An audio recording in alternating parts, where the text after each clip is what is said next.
हाय मेरे प्यारे बच्चा जी, आप सभी को मेरा नमस्कार। कैसे हैं आप सभी लोग? आशा करते हैं कि आप सभी लोग अच्छे होंगे और अच्छे से पढ़ते होंगे। कल के वीडियो में लाइट कट गया था बच्चा जी, इसलिए हम आधे पे आधा ही पढ़ा के स्टॉप कर दिए थे। आज यथासंभव प्रयास रहेगा कि आज शोषण चैप्टर को ख़त्म कर दिया जाए। तो जो भी छात्र इस चैनल पर नए होंगे जरूर से जरूर सब्सक्राइब कर लीजिएगा, आपसे मेरा विनती है। तो और किसी भी छात्र को किसी भी टॉपिक में जहाँ दिक्कत लगे किसी भी टॉपिक में, तो वो हमें कमेंट के माध्यम से ज़रूर बताइएगा।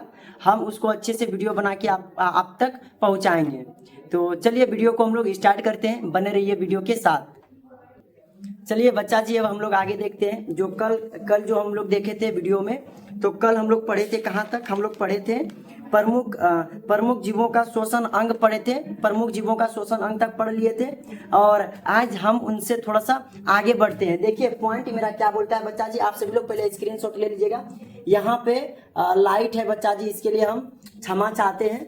चलिए अब हम लोग देखते हैं जो क्वेश्चन हम लोग का है। क्वेश्चन है कि शोषण क्रिया दो क्रियाओं का सम्मिलित रूप है। जो शोषण की क्रिया है वो शोषण की क्रिया कितने रूप से होती है? तो याद रखिएगा कितने रूप से होती है? दो क्रियाओं का सम्मिलित रूप है। दो क्रिया मिल के शोषण की क्रिया संपन्न होती है। देखिए क्या बोलता है। फर्स्ट जो हम लोग का है एक क्रिया है, एक क्रिया का जो नाम है बच्चा जी, देखिए क्या बोलता है, परश्वास है। फर्स्ट क्रिया का नाम क्या है? परश्वास है। याद रखिएगा परश्वास में क्या क्या है समझिए अच्छे से।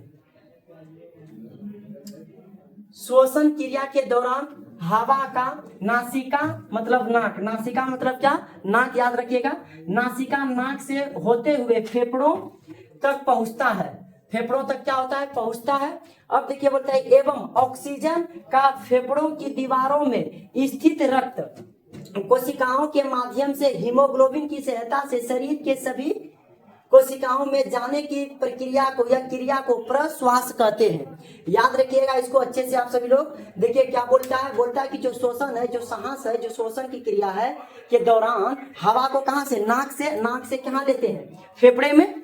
ठीक है, नाक से कहां लेते हैं हम लोग? फेफड़े तक पहुंचता है एवं वहां पे ऑक्सीजन का फेफड़ों की दीवारों में स्थित रक्त, जो वहां पे स्थित रक्त है उसके साथ क्या होता है? संपर्क में आता है। संपर्क में आने के बाद कोशिकाओं के माध्यम से हीमोग्लोबिन की सहायता से शरीर के सभी कोशिकाओं तक पहुंचता है। तो याद रखिएगा ऑक्सीजन जो है किसके सहायता पूरे शरीर में जाता है? तो हीमोग्लोबिन की सहायता से पूरे शरीर में जाता है। तो उसी प्रक्रिया को हम लोग क्या बोलेंगे? तो प्रश्वास कहेंगे। याद रखिएगा कि प्रश्वास कहते हैं। अब देखिए यहाँ पे अगला पॉइंट देखिए क्या लिखे हैं, पैराग्राफ चेंज करके लिखे हैं कि जब ऑक्सीजन शरीर के अंदर जाने के बाद हीमोग्लोबिन के साथ मिलता है तो उसे ऑक्सी हीमोग्लोबिन कहते हैं।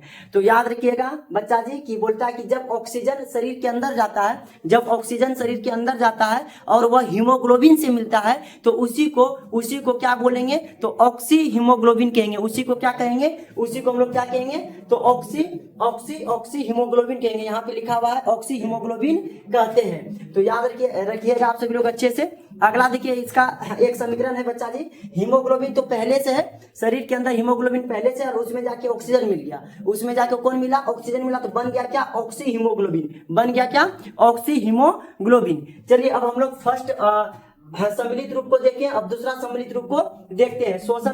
शोषण क्रिया दो क्रियाओं का सम्मिलित रूप है। इसमें फर्स्ट पढ़ लिए हम लोग, अब हम लोग दूसरा को पढ़ते हैं।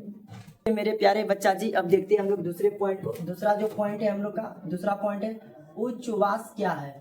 उच्छ्वास याद रखिएगा इसी का दूसरा रूप है, शोषण का ही दूसरा सम्मिलित रूप है। जो एक हम सम्मिलित रूप को पढ़ लिए, अब दूसरा को हम लोग पढ़ लें। देखिए क्या बोलता है कि उच्छ्वास क्या है? तो आप सभी लोग अच्छे से समझिएगा। श्वसन क्रिया के दौरान शरीर के सभी कोशिकाओं में निर्मित कार्बन डाइऑक्साइड पुनः हीमोग्लोबिन के साथ मिलकर फेफड़ा तक आता है। मिलकर किसके साथ आता है? फेफड़ा तक आता है। याद रखिएगा कि शोषण क्रिया के दौरान शरीर के सभी कोशिकाओं में वहां निर्मित रहता है क्या? Carbon dioxide. निर्मित पहले से वहां क्या रहता है? Carbon dioxide. और वह हीमोग्लोबिन के साथ मिलकर, वह हीमोग्लोबिन के कार्बन डाइऑक्साइड जो है वो हीमोग्लोबिन के साथ मिलकर फेफड़े तक आता है। और फेफड़े उस कार्बन डाइऑक्साइड को नाक के माध्यम से पुनः उसे वायुमंडल में क्या कर देता है, छोड़ देता है। जैसे मान लीजिए सांस लिए और निर्मित कार्बन डाइऑक्साइड पहले से है अंदर में, तो वह जो निर्मित कार्बन डाइऑक्साइड है वो किसके संपर्क में जाएगा, हीमोग्लोबिन के संपर्क में जाएगा। किसके संपर्क में, तो हीमोग्लोबिन के संपर्क में जाएगा। फिर वह मिलकर वह फेफड़े तक आता है। फिर कार्बन डाइऑक्साइड हीमोग्लोबिन से मिलकर वह कहाँ आएगा, फेफड़े तक आएगा, और फेफड़े से फिर क्या होगा, उसे वायुमंडल में छोड़ देता है। याद रखिएगा, छोड़ देता है। तो कार्बन डाइऑक्साइड को हमारे शरीर से बाहर निकलने की इस पूरे प्रक्रिया को क्या बोलते हैं, उच्छ्वास बोलते हैं। इस पूरे प्रक्रिया को कौन सा प्रक्रिया कहेंगे, उच्छ्वास कहते हैं। अगला अच्छा पॉइंट है, नोट पॉइंट करके है, बोलता है कि जब कार्बन डाइऑक्साइड शरीर से बाहर निकलने के दौरान हमारे शरीर में मौजूद हीमोग्लोबिन के साथ मिलता है, तो ऐसे हीमोग्लोबिन को कार्बोक्सी हीमोग्लोबिन कहते हैं। ऐसे हीमोग्लोबिन को क्या कहते हैं, तो ऐसे हीमोग्लोबिन को कार्बोक्सी हीमोग्लोबिन कहते हैं। जैसे हीमोग्लोबिन है, हीमोग्लोबिन शरीर में पहले से है, सॉरी बच्चा जी, यहाँ कार्बन डाइऑक्साइड शरीर में, देखिए ऐसे आप समझने का प्रयास करिएगा। हीमोग्लोबिन के संपर्क में कौन आया, कार्बन डाइऑक्साइड। हीमोग्लोबिन के संपर्क में कौन आया, कार्बन डाइऑक्साइड, और बन गया क्या, कार्बोक्सी हीमोग्लोबिन बन गया। तो अगर आपसे क्वेश्चन पूछेगा कि अगर ऑक्सीजन हीमोग्लोबिन के संपर्क में आएगा तो क्या बनाएगा, तो याद रखिएगा ऑक्सी हीमोग्लोबिन। अगर बोलेगा हीमोग्लोबिन के संपर्क में कार्बन डाइऑक्साइड आएगा तो क्या बनाएगा, कार्बोक्सी हीमोग्लोबिन। ये 2 पॉइंट बहुत अच्छा पॉइंट था बच्चा जी, इसको लिख लीजिएगा। और एक पॉइंट है, हम लिखते हैं, समझने का प्रयास करिएगा नोट पॉइंट करके। अब एक स्टार पॉइंट है ऑब्जेक्टिव के तौर पे बच्चा जी, इसको आप समझिएगा। देखिए क्या बोलता है, परोश्वास और उच्छ्वास के सम्मिलित रूप को क्या कहते हैं, तो याद रखिएगा श्वासोच्छ्वास कहते हैं। याद, चलिए अब हम लोग आगे देखते हैं। अब जो हम लोग का पॉइंट बनेगा बच्चा जी, वह पॉइंट बनेगा पौधों में शोषण। पौधों में शोषण कैसे होते हैं उसको आप लोग अच्छे से समझिएगा। हाय मेरे प्यारे बच्चा जी, अब देखिए हम लोग पढ़ेंगे किसको, पौधों में शोषण को। अब हम लोग पढ़ेंगे पौधों में शोषण को। पौधों में शोषण किसके द्वारा होता है और कितने रूपों में होता है। चलिए अब जो हम लोग देखते हैं, जो फर्स्ट पॉइंट है हम लोग का, देखिए यहाँ लिखे हैं क्या कि पौधों में शोषण, हेडिंग बनाइएगा, पौधों में शोषण क्या है या किसे कहते हैं। देखिए बोलता है कि पौधों में शोषण गैसों का आदान प्रदान शरीर की सतह द्वारा विसरण क्रिया से होता है। तो याद रखिएगा कि जो पौधों में शोषण है, पौधों में जो शोषण है वह किसके द्वारा होता है, किसके द्वारा शोषण की क्रिया होता है, तो किसके द्वारा, तो याद रखिएगा विसरण के द्वारा होता है। बहुत अच्छा पॉइंट है, बहुत ऑब्जेक्टिव के दृष्टिकोण से इंपॉर्टेंट है। याद रखिएगा कि जो पौधों में शोषण गैसों का आदान प्रदान शरीर की सतह द्वारा किसके द्वारा होता है, तो याद रखिएगा विसरण के द्वारा होता है। बोलता है कि पेड़ पौधे अपनी शोषण की क्रिया पत्तियों, तनाओं और जड़ों में स्थित छोटे छोटे छिद्रों के द्वारा करते हैं। याद रहेगा, पत्ती में भी, याद रखिएगा पत्ती में भी और तना में भी और उसमें क्या, जड़ में भी, इस सब में स्थित रहता है क्या, छोटा छोटा छिद्र रहता है। उसी के द्वारा वो क्या करते हैं, शोषण की क्रिया को संपन्न करते हैं। जैसे कि हम तीनों का पॉइंट लिख दिया यहाँ पे। देखिए पत्तियों में रंध्र पाए जाते हैं। पत्तियों में क्या पाए जाते हैं, रंध्र को इंग्लिश में बोलेंगे स्टोमाटा पाए जाते हैं, जिसके द्वारा पेड़ पौधे क्या करते हैं, सांस लेते हैं। पेड़ पौधा क्या करते हैं, सांस लेते हैं या शोषण करते हैं। अगला पॉइंट है तनाव में वातरंध्र पाए जाते हैं। तनाव में क्या पाए जाते हैं, वातरंध्र पाए जाते हैं, जिसके द्वारा पेड़ पौधे क्या करते हैं, सांस लेते हैं। अगला पॉइंट है जड़ों में मूलरोम पाए जाते हैं। इसको इंग्लिश में बोलेंगे रूट हेयर, के द्वारा गैसों का आदान प्रदान करते हैं। याद रहेगा, अगर क्वेश्चन पूछेगा कि जड़ों में शोषण किसके द्वारा होता है, तो मूल रोम के द्वारा। तना में किसके द्वारा होता है, वातरंध्र के द्वारा। पत्तियों में किसके द्वारा होता है, तो रंध्र के द्वारा। आप सभी लोग अच्छे से याद रखिएगा। अगला जो पॉइंट है बच्चा जी, अगला देखिए पॉइंट क्या बोलता है जंतुओं में उसके बारे में हम लोग अच्छे से जानते हैं। देखिए बोलता है सूक्ष्म जीवों या एक कोशिकीय जीवों में शोषण। सूक्ष्म जीवों में शोषण कैसे होते हैं, या एक कोशिकीय प्राणी वाला जीव में शोषण कैसे होते हैं। देखिए याद रखिएगा कि सूक्ष्म जीवों में शोषण, ये सूक्ष्म जीवों या कोशिकीय जीवों में शोषण विसरण विधि के द्वारा होता है। किसके द्वारा होता है, विसरण विधि के द्वारा होता है। अब चलिए अब हम लोग देखते हैं किसको, विसरण को। विसरण किसको कहेंगे, आप सभी लोग अच्छे से समझिएगा। देखिए क्या बोलता है कि जब कोई चीज उच्च सांद्रता से निम्न सांद्रता की ओर एक अर्ध पारगम्य झिल्ली को पार करके जाते हैं तो उसे विसरण कहते हैं। जैसे मान लीजिए कि उच्च सांद्रता से निम्न सांद्रता की ओर जब आएगा तो उसे उस दोनों के बीच में एक परत रहता है जिसे क्या कहते हैं, अर्ध पारगम्य झिल्ली कहते हैं। जिसे क्या कहते हैं, अर्ध पारगम्य झिल्ली कहते हैं। तो जैसे पार करके आता है तो उसी को हम लोग क्या बोलेंगे, विसरण कहेंगे। आप सभी लोग ऐसे नहीं समझे होंगे तो इस तरह समझने का प्रयास करिए। जैसे मान लीजिए कि प्याज है, प्याज के ऊपर एक देखिएगा छिलका होता है, बहुत मोटा वाला जो ऊपर छील देते हैं।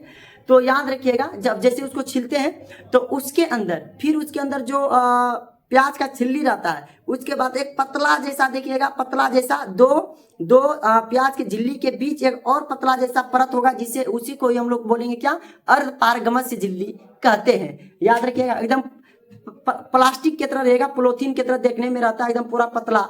या ऐसे नहीं तो अंडा, कभी आप लोग गौर किए होंगे कि अंडा को जब आप लोग छिलते होंगे तो ऊपर का जो बड़ा वाला जो उजला टाइप का रहता है उसको जब हटाते हैं तो उसके बाद देखिएगा एक पतला जैसा परत मिलता है, बहुत पतला जैसा परत मिलता है। उसी को क्या कहते हैं, अर्ध पारगम्य से झिल्ली को पार कर के जाते हैं तो उसे विसरण कहते हैं। मतलब उसको जैसे पार करके जाएगा तो उसी को क्या कहेंगे, हम लोग विसरण कहेंगे। चलिए अब थोड़ा सा और पॉइंट बच गया है। एक बहुत अच्छा क्वेश्चन है बच्चा जी, इसको देख लीजिएगा, इसको याद लिख लीजिएगा इसको कि कार्बन मोनोऑक्साइड एक जहरीला गैस है कैसे। याद रखिएगा कि कार्बन मोनोऑक्साइड जो गैस है, कार्बन मोनोऑक्साइड गैस है वह क्या है, जहरीला है कैसे। यह दूसरा भाषा में कभी कभी क्वेश्चन पूछेगा इस एंगल से कि कार्बन मोनोऑक्साइड को प्राणघातक गैस क्यों बोलते हैं, प्राणघातक गैस क्यों बोलते हैं। अब देखिए इसका आंसर क्या बोलता है कि कार्बन मोनोऑक्साइड को सबसे जहरीला गैस माना गया है क्योंकि यह हीमोग्लोबिन से अभिक्रिया करके क्या बनाता है, कार्बोक्सिलिक अम्ल बनाता है। याद रखिएगा यही सबसे अच्छा पॉइंट है और सबसे भयंकर पॉइंट है कि कार्बोक्सिलिक अम्ल का निर्माण करता है। यह शरीर की कोशिकाओं तक ऑक्सीजन को जाने से क्या करता है, रोकता है। तो ऑक्सीजन के अभाव में व्यक्ति का मौत हो जाता है, जिसके कारण इसे प्राणघातक गैस कहा जाता है। तो याद रखिएगा बच्चा सब, आप सभी लोग अच्छे से याद रखिएगा कि जो हीमोग्लोबिन जो है वह हीमोग्लोबिन किससे अभिक्रिया करता है, तो याद रखिएगा कार्बन मोनोऑक्साइड से अभिक्रिया करके कार्बोक्सिलिक अम्ल बना देता है। ये क्या करता है, यह ऑक्सीजन को शरीर में आने से रोकता है। यही लिखे शरीर की कोशिकाओं तक ऑक्सीजन को जाने से क्या करता है, रोकता है। तो इसी को ही हम लोग क्या बोलेंगे, इसी गुण के कारण इसे प्राणघातक गैस कहते हैं। याद रखिएगा आप सभी लोग। चलिए अब हम लोग एक पॉइंट और बच गया है, शोषण एवं दहन में अंतर को लिखे, बस इस चैप्टर हो जाएगा पूर्ण रूप से खत्म। तो जो भी छात्र इस चैनल पे हैं जरूर से जरूर सब्सक्राइब कर लीजिएगा। चलिए अब देखते हैं एक क्वेश्चन को। चलिए मेरे प्यारे बच्चा जी, अब एक ही क्वेश्चन बचा है और आखिरी क्वेश्चन है इस चैप्टर का कि शोषण और दहन में अंतर लिखें। शोषण और दहन में अंतर लिखें। आप सभी लोग अच्छे, इसको फिजिक्स में भी पढ़ने के लिए मिलेगा दहन के बारे में, तो याद रखिएगा। तो चलिए अब हम लोग देखते हैं कि शोषण में अंतर बोला लिखने के लिए यह क्रिया सजीव में संपन्न होता है। सजीव मतलब जिसके अंदर प्राण होता है वही, उसी के अंदर यह क्रिया संपन्न होता है। एक पॉइंट। दूसरा, यह एक जैविक क्रिया है। जैविक क्रिया क्या है आगे चल के आपको अच्छे से पता चलेगा। अभी जानिए कि यह एक क्या है, कि जैविक क्रिया है। तीसरा पॉइंट है कि शोषण में जीवों का अपना नियंत्रण होता है। सही बात है, शोषण में जो सांस लेते हैं तो अपना नियंत्रण रहता है।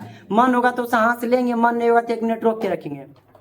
अब रोक के रखेंगे तो ये अपना नियंत्रण होता है, आप समझिए अच्छे से। अब देखिए अगला क्या पॉइंट बोलता है कि यह मंद गति से होता है। मंद गति मतलब यह धीरे धीरे होता है। एक बार तो नहीं होगा, सांस आंदोलन स्पीड तो नहीं, मंद गति से मतलब धीरे धीरे आराम से, एकदम कोई तरह का दिक्कत नहीं, आराम से होता है। तो ये 4 पॉइंट इसका था। अब दहन का 4 पॉइंट अच्छे से देखिए।